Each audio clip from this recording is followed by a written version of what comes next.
মায়ের রান্নাঘরে আপনাদেরকে সবাইকে আমার অনেক অনেক স্বাগত। আজকে একটা নতুন রেসিপি বানাবো, পুঁই কচু আর কুমড়ো, আর তার সাথে থাকবে মাছের মাথা, ঘন্ট হবে। তো বন্ধুরা, পুঁই শাক কচু তো এগুলো তো আমাদের লোভনীয়, জিভে জল আনার মতো রেসিপি। তো একটু ভালো করে রান্না করলে কত সুন্দর লাগে। তারপর আবার ঘন্ট বানাবো। তো বন্ধুরা, এই রেসিপিটা আপনারা এক থালা ভাত খেয়ে নেবেন এটা দিয়েই, আর কিচ্ছু লাগবে না। তো প্রথম থেকে শেষ পর্যন্ত পুঁই কচুর ঘন্টটা দেখবেন। নমস্কার বন্ধুরা, ভুজে রান্নাঘরে আজকে আমার হাতে আছে কচু আর রেডি আছে মাছ, ওদিকে পুঁই কুমড়ো দিয়ে একদম পুঁই কচু কুমড়ো মাছের মাথা দিয়ে ঘন্ট। তো বন্ধুরা সঙ্গে থাকুন, ভিডিও তো দারুণ হতে চলেছে। এবার রান্নাঘরে চলে রান্নাঘরে যাই। এবারে কেটে নিই।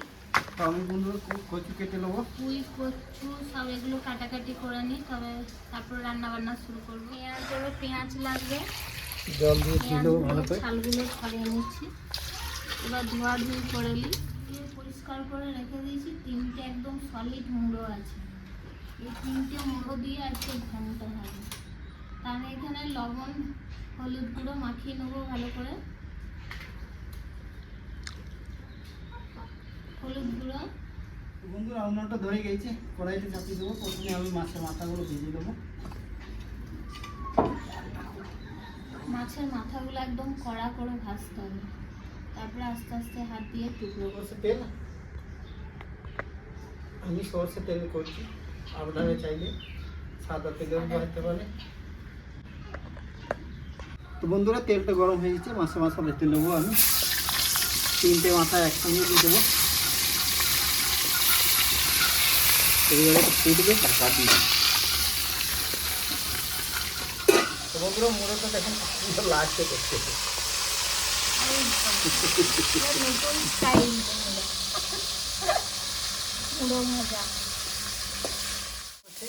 তুলে নেবো।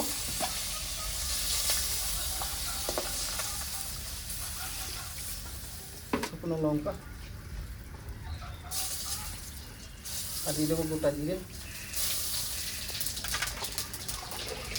কেটে রাখা পেঁয়াজ,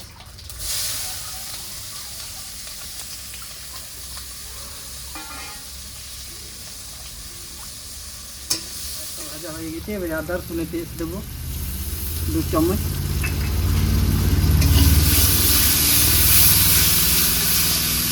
বন্ধুরা আদা রসুন 2-3 মিনিট আমি কষিয়ে নিয়েছি ভালো করে, কাঁচা গন্ধ চলে গেছে। এবারে দিয়ে দেবো আমি পরিমাণের মতো লবণ, 1/2 চামচ হলুদ গুঁড়ো,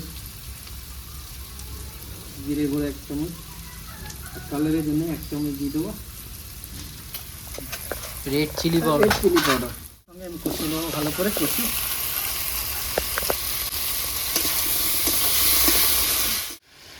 বন্ধুরা 4-5 মিনিট কচুগুলো কষিয়ে নেবো ভালো করে জিরির সঙ্গে। এবারে দিয়ে দেবো আমি কুমড়ো, কাঁচা কুমড়ো বন্ধুরা শাল সঙ্গে দিয়েছি।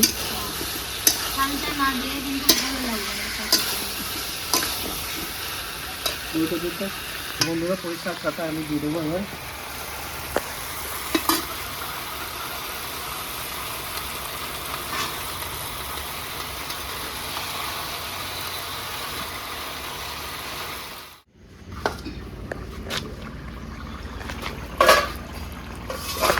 বন্ধুরা তরকারিটা প্রায় আমার রেডি হয়ে এসেছে, একটু বলে দিচ্ছি।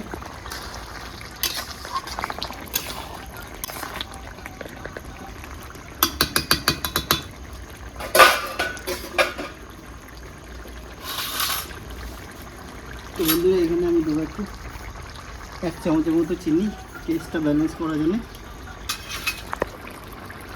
আর কটা দেবো কাঁচা পাকা চিরা লঙ্কা ঝালের জন্য।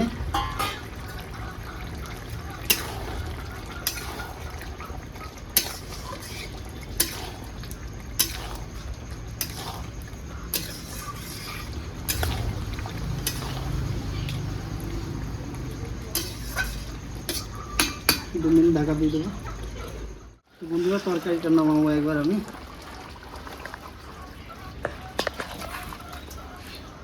সরষে তেল, এখানে আমি রসুনের কোয়া দেবো 15-20টা।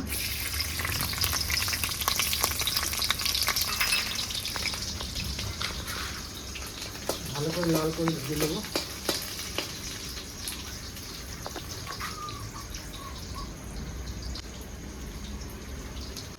একটু গরম আছে বন্ধুরা, একটু গরম।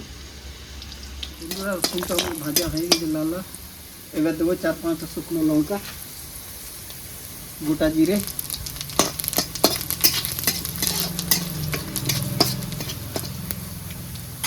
পোড়াই না না তরকারিটা দিয়ে দেবো।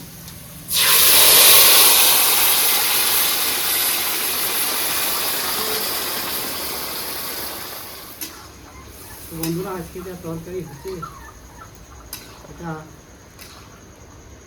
একদম এক থালা ভাত এমনিতে চলে যাবে তরকারি দেখি, এত সুন্দর টেস্ট হবে।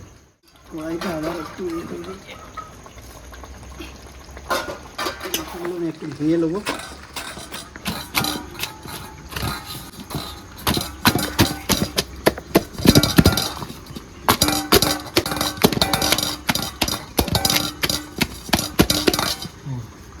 এবার দিয়ে দেবো।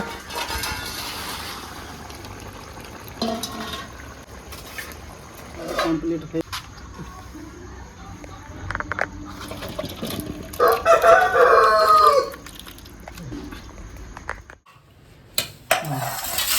করে দেখি কেমন হয়েছে। তো বন্ধুরা বাইরে রান্নাঘরে প্রচুর গরম, সহ্য করা যাচ্ছিল না, ওই জন্য ঘরে নিয়ে চলে এসেছি। রান্না বান্না হয়ে গেছে, ঘরে নিয়ে খাবো, প্রচন্ড গরম দেখাবো। বাস বাস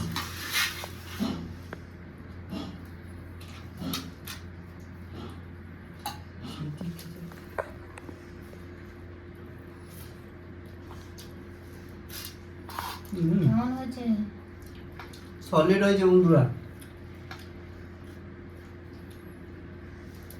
আমি তো এমনিতে কুমড়ো খাই না, কিন্তু এটাই দারুণ, যে খায় না সেও খেয়ে নেবে যেটা পুটে।